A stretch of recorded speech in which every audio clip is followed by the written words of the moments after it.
Good morning, good morning, good morning. I am TD Love. Welcome to the room. How are you? Please drop down there and hit like, subscribe, and share if you care. I do. I appreciate each and every one of you. Thank you, thank you, thank you all. Happy holidays. I hope everyone had a great weekend. It's Sunday. I'm at work. Okay, I stayed in bed all day. Yesterday was amazing. Okay, all day long. Anywho, I am here to discuss um, I just want to say that I was watching Jay Dunn's live, and there was a lady on there. I think her name was "And the Point Is" or something like that. Anyway, her opinions, thoughts, and views were very valid. However, I would like to give my unsolicited, um, unpopular opinion right now. Okay. First of all, I would like to speak on us as a whole as black people. I find it interesting how no one is allowed to speak on us. But we speak on everybody else and we speak on each other in very disgusting, disrespectful, you know, hating, just a negative manner all the time. But if someone else points something out to us, they can't say it because they're not black, okay? We having this whole discussion about black, white, if you're really black, if you're really white. It really shouldn't matter because as black people throughout the whole existence of this country, we have been needing to be respected, okay? Not accepted, respected, just for being black, just for having the melanin that we have. But we are the first to exclude. We exclude our own. We're mean to each other. We don't respect each other. We don't care about each other. But if someone outside of our community says or does something, then all of a sudden we pretend that we have this pride and this self-love and this self-respect that we don't have towards each other. So there's the contradiction. There's the problem. This is why people are able to come in from the outside and disrespect us because we're so used to disrespect. Everybody's like, oh, this heat came into the sector and she just started being disrespectful. It was acceptable because we were disrespecting, well, not we, but people were disrespecting each other already. So it was nothing for a person to be disrespectful. I sit up, I listen to people, I'm like, damn, these people are calling them stupid in their face. And they're laughing like this shit is funny because it was at the moment. See, that's the thing about when you play with people. That's why I don't play fight with people. Y'all know I tell you that all the time. Because it always ends up in a real fight. You know, things that are funny to you at first, it's going to turn. You know, like you play fight, you slap boxing, but then that one time you hit somebody too fucking hard, it's over. Okay? We ain't playing no more. Right. So you don't play with people. Respect is necessary. Boundaries are necessary. But now everybody is like, well, you know, she just came in out of nowhere. No, y'all opened the door, y'all let her in, and y'all allowed the disrespect. Y'all thought it was funny, y'all hand clapped, y'all participated, and then now everybody is mad because she's not black. It doesn't matter if she was black, it doesn't matter if she was white. Disrespect is disrespect, and until we learn that, we're not going to grow as a community. This is why our children are hurting and being killed daily because we only concern ourselves with things if it's someone from another race doing it, then it's a problem. But not even really, because even when the police or things happen to people in the community, nobody cares unless it's a celebrity. When it's our peers, nobody gives a damn. Nobody's having marches, nobody's having discussions, people don't care. So it's hard for me to listen to all, you know, a lot of negative, and no disrespect to anybody, but if I'm gonna keep it a buck, I gotta keep it a buck. But to hear these negative black women get up on here and talk about how other people don't have the right to have an opinion, how, oh, you can only, you know, a black and a white person, like they was talking about Ask April, and they said Ask April chooses when to be black and when to be white. Hello? What's wrong with that? I told y'all I never had a problem with that. Who the fuck suits you? I mean, I remember one time I worked with this white girl, and I was like, girl, you're white. Use your damn privilege and do what you got to do. You know what I'm saying? You can get a job making double money. Like, what are you doing?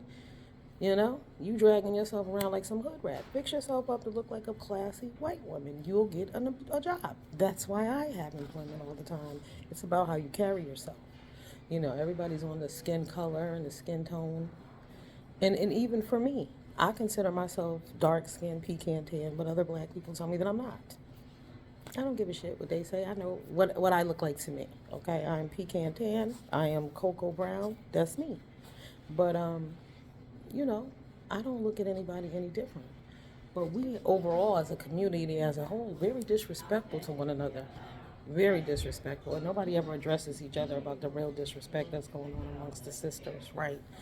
Unless you don't like somebody. But there's always a team bully and gang mentality going on against grown women, right?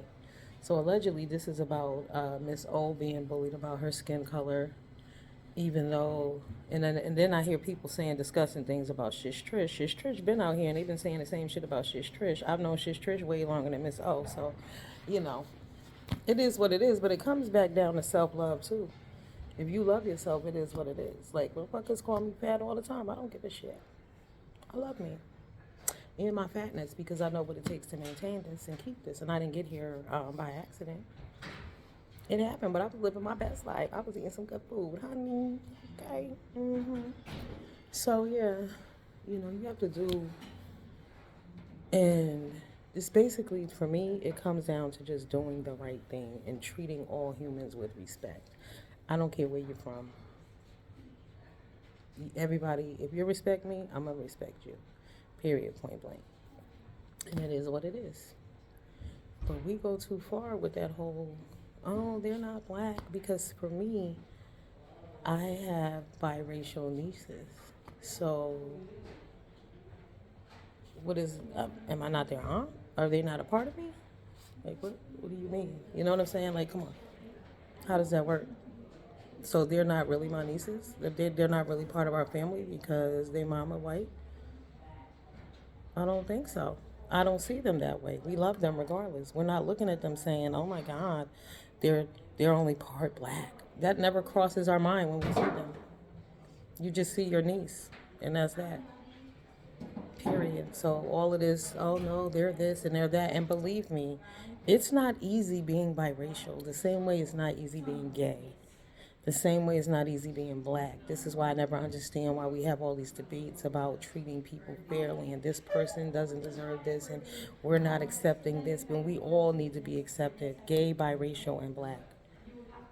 GBB, gay, biracial, and black is the thing. Gay, biracial, and black. All groups of people who are rejected on some level. But yet, black people, why do we feel? And I'm gonna go on a limb and say black women because we already know how black men feel about other races of people, so we're not really talking about them. But black women, gay, biracial, and black. We need to really ask ourselves. We need to come together. We have to stop treating people a certain way based on who we think they are.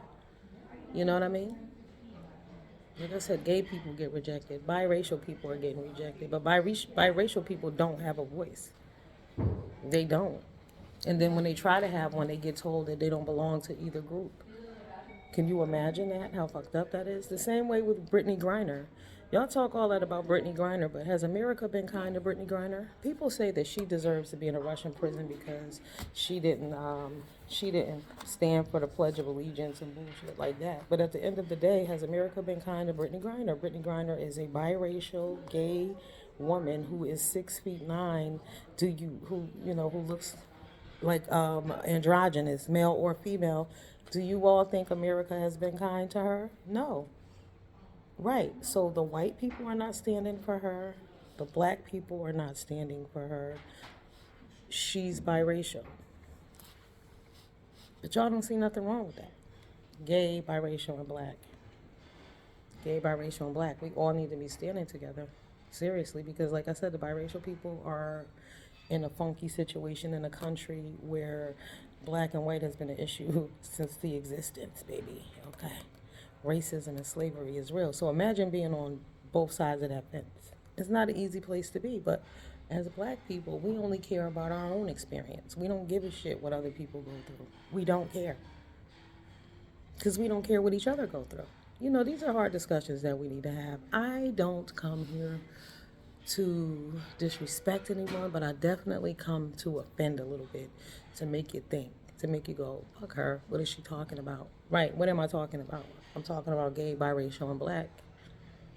That's real in America. Gay, biracial, and black. Biracials have a hard time. Like I said, why are they always up for discussion too? They can't just be biracial. We telling them they can't be black. You ain't white. Your daddy's this. Your mama's that. You can't have this. You're this. That's wrong. We're wrong. We are dead wrong for that. That shouldn't be happening either. We need to move on. There are so many other more important discussions that we could be having. But that right there is wrong. Like I said, gay, biracial, and black, we all in the same basket. And we need to treat each other with respect and stop looking at each other and looking down on each other and excluding. Because exclusion is the name of the game. But see, you treat people how you've been treated. And that's why we act like we don't know any better. And we can't make better choices and do better. But we need to find kindness. Seriously, because what's the color of your skin shouldn't matter. The fact is, you shouldn't be saying negative, disrespectful shit to people. Period. It doesn't matter where you come from or who you are. Just because I'm a black woman doesn't give me the right to come out here and just totally disrespect and drag black women. No, no. So because I'm black, I can say whatever I want? No. No, it applies all across the board. You know what I'm saying? But we're not talking about white people. We're talking about biracial people who are black and white in America. It is hard for them. I couldn't even imagine, because white people look down on them like, oh, what they call them, ninja lovers and all of that kind of stuff. They get called some really messed up names too. So it's not just about us. But that's our problem. We think everything is just about us. Like I said, people come out here and disrespect each other all day and night. Do all kind of things. Destroy families. Get people fired from jobs. Put out of apartments. Whatever they want to do. As long as it's black on black. That's why they were saying Black Lives Matter. But do they matter to black people? Because black people do the most harm to each other. Then y'all want to say, oh, there's no such thing as black on black crime. But even though it's our children who are hurting and killing each other right now at this present point in time. But we don't want to discuss those issues. We want to say that outside people have no right to say anything. They can contribute. They can donate. But they can't say anything. It's called dialogue. Like, we need to have these discussions. They may have an idea that we didn't think about. But we would never know that because we don't want to hear anything from them because their skin color is not the same as ours. It's just crazy the way we see things.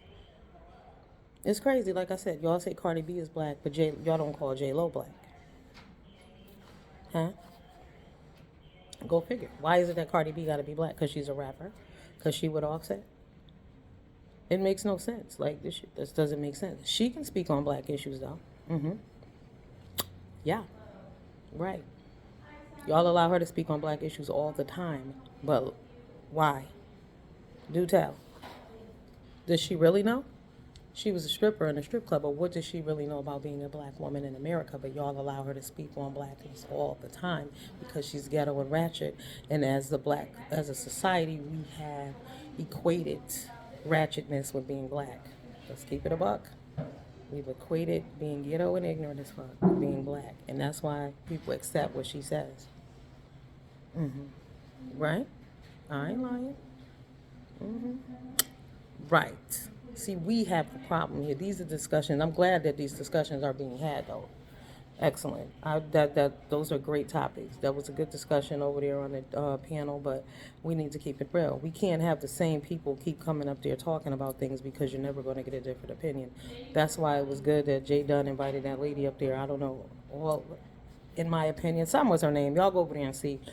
But that lady, her points were valid. And then for people to tell her, we don't care that you raise black children, excuse me, it matters. The same way y'all try to tell people that if they adopted a child, it ain't their child. Like, y'all say some real fucked up things that don't make any sense. That do not make any sense. You have to look beyond your situation and understand that the world is complex, okay? Everybody doesn't live with their biological parent, right? There are white people who raise black children. There are black people who raise white children. Hello? Right. When I see a white woman sometimes with these little kids, you have to tell them, listen, this is where you need to go. You can get their hair done over here. You help her out because you don't know what the situation is because foster care is in too. Foster care is bogged down. So when those people step in to help those children, why are they disrespected? How many black people, we foster, but I live in an area that is highly, more percentage of white people, and they foster children. Should I disrespect them? We have to talk to them because they're white and they don't know. They're raising these little black kids. They don't know. We need to talk to them and explain some things to them. We need to have a conversation, okay? We got to get beyond this race thing. See, that's the thing. See, that's what, when they was talking about slavery and they said, you know, slavery was a choice, people took that and ran with it. But what they were saying is that it's a mental thing. You can choose to live in bondage mentally. We have to free ourselves. This is why our children are suffering. Look at what's going on with our children. But we're worried about who's 10% black and who's 20% and who's daddy and who. That's really not our concern right now. The children are not making it. Soon there won't be any black people left. If we keep letting these kids get iced out the way they're going out, there will be no black race. We're fading out quickly. We always want to talk about how dominant and superior we are, but yet we don't handle ourselves accordingly. We don't hold ourselves to those dominant and superior standards, and that's what needs to happen. All right, I just came to talk a little sheesh. I'm at work. I gotta go pretend I'm doing something, I guess. Not really. It was like, where you at, chilling? Always. Always. I like to get what I gotta do done, so I go sit down and chill. That's what I do. I'm waiting for 3 o'clock. Okay, happy birthday. Shout out to my daughter. She is 26 today. I love you, boo. I wish you many more. Peace, blessing, and God's protection to you and all the people born, all the Sagittariuses out here with y'all crazy asses. But we'll talk about the Sagittarius. This is later, okay? Y'all a special breed. I love y'all, but y'all some special mofos. Yes, y'all are. Special, okay? But happy birthday to everybody who's celebrating the Sagittarius season. Shout out to all of y'all. And like I said, let's just love on ourselves. Let's be accepting. Gay, black, and biracial. Gay, biracial, and black. Biracial, gay, and black. We all need to come together and love on one another. We don't have time to be excluding each other. We are in 2022. It is unfortunate that we are still having some of the same discussions that we've been having for the last fucking 100 years. Like, seriously. You know, we talk about house nigga and all of this. Listen, where we are right now is where we're all about to be starving. Hello, we're about to hit a recession, and they said this is not going to be like a real recession because shit ain't going to bounce back no time soon. We got bigger fish to fry. Disrespect is disrespect. It doesn't matter who's saying it and who's doing it. Disrespect is disrespect. We need to start loving each other more. We need to really understand that our Black Lives Matter need to matter to each other. And it should be respect Black lives. Because we don't respect each other, period, point blank. We don't. We hate, we kill, we seek, we destroy each other. And then we want to get on petty bullshit when we really need to just look at the whole big picture, and we don't have time to be excluding people. We all need to come together and love one another. It is what it is. Y'all have a good day. Leave me some comments. Deuces.